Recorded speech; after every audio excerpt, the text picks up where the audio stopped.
Good morning, नमस्कार। My self Charulata Vasava from Gujarat. Friends, हमें हमारे business first step Apollo Noni brand की प्रोडक्ट्स घर में क्यों रखनी चाहिए और क्यों यूज़ करनी चाहिए उसके बारे में बताने जा रही हूँ।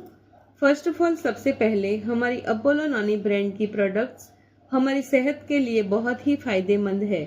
ये बताने के लिए हमें खुद यूज़ करना होगा। यूज़ करने से ही हमें पता चलेगा कि हमारी प्रोडक्ट स्टैंडर्ड क्वालिटी की प्रोडक्ट है। तब हम कॉन्फिडेंटली बता पाएंगे प्रोडक्ट के फायदे बेनिफिट्स क्या है, राइट।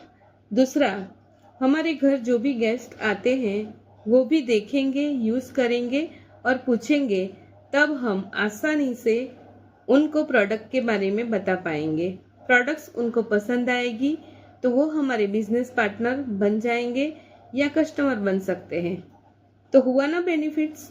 तीसरा, अब तक हम और हमारे पुरखे ने यही प्रोडक्ट सामान बाजार से ही ला रहे थे।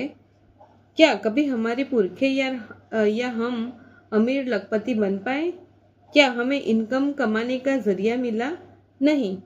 पर यहाँ ये प्रोडक्ट यूज़ करने से और लोगों को यूज़ करवाने से हम लखपति करोड़पति भी बन सकते हैं। तो ये है हमारी